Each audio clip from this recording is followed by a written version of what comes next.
So today, let's talk about a totally different way to think about AI. It's a concept called studio intelligence. And it's not about making machines faster, it's about making our own thinking deeper. Let's dive right in. You know, it all really starts with this one big question. As AI gets more and more powerful, is it actually helping us be more human? More creative, more thoughtful, or is it just kind of turning us into more efficient machines? And that's exactly the tension studio intelligence was created to solve. Okay, so check this out. This slide really breaks down the two opposing ideas. Most of the AI we see today, it's all about optimization. It's built to give us the fastest answers through automation. It's basically a tool. But studio intelligence? It completely flips the script. It's designed for reflection, for helping us explore better questions. It swaps out that mindless automation for something called ceremony, which is just a way of saying intentional, meaningful interaction. It's not a tool, it's a partner. So what is studio intelligence really? Well, at its absolute heart, it's an AI that's designed to think with us, not for us. And that is a huge, profound shift in purpose.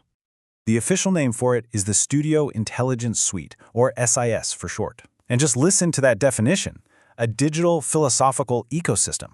I mean, that's not the kind of language you usually hear when you're talking about tech, right? It's really all about creating this structured environment where meaning and ethics and creativity can really, truly flourish.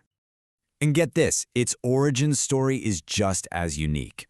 It was actually co-developed by an artist, Anthony Park, working together with his AI collaborator, who he named Herman. So this entire thinking ecology was literally born from a human-AI partnership, and that idea is just baked right into its DNA. Okay, so let's look at how this whole thing is built. How does it stay on track? Well, every single part of studio intelligence is guided by this central set of rules they call the core kernel. You can think of it as the system's moral compass, its true north. And here they are, the 5 guiding principles. Meaning first is simple. Purpose drives everything. Presence over automation makes sure that the tech is there to assist us, not replace us. The AI is designed to echo our own thoughts, not to impersonate a human. And it's big on clear attribution, knowing where ideas come from. The whole point here, the really crucial thing, is that this is not a machine for cranking out content. It's a mirror for our own consciousness. So that's the philosophy. But what does it actually do? How does it work in the real world? Well, the system uses this really beautiful metaphor, a garden for ideas. It's all about making these abstract thoughts you have feel real and tangible.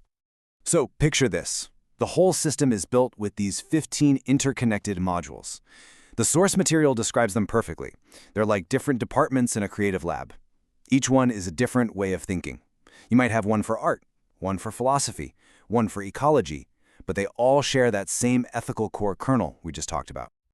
All right, let's get into a really cool concrete example. Imagine using this to bring the archives of a museum or a school back to life, to make cultural memory something you can actually interact with. So one of the modules is called the Universal Memory Garden Generator.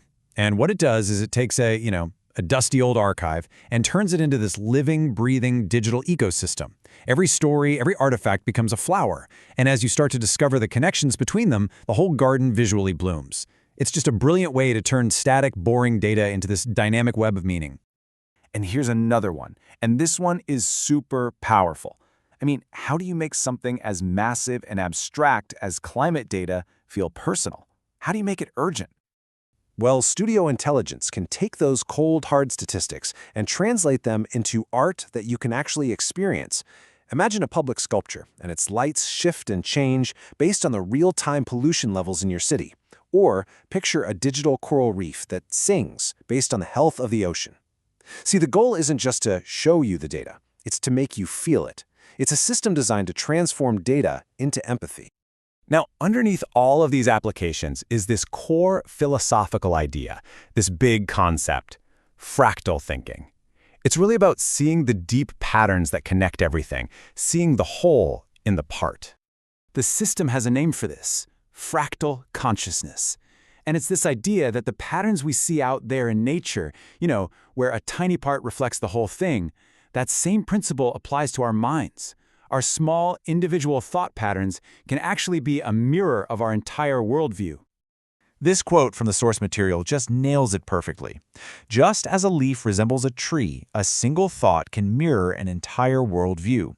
A leaf looks like a tiny version of the tree it came from, right?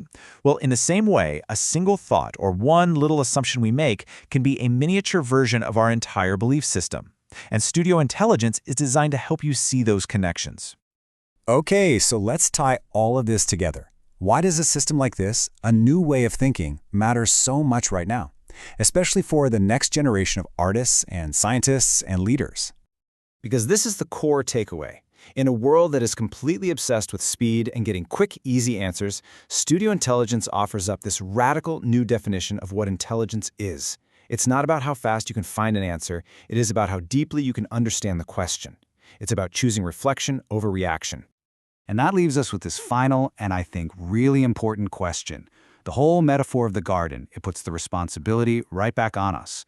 If AI can be a garden for the mind, a place where we can intentionally cultivate ideas, what are we going to choose to grow there? What kind of ideas, what kind of future will we grow?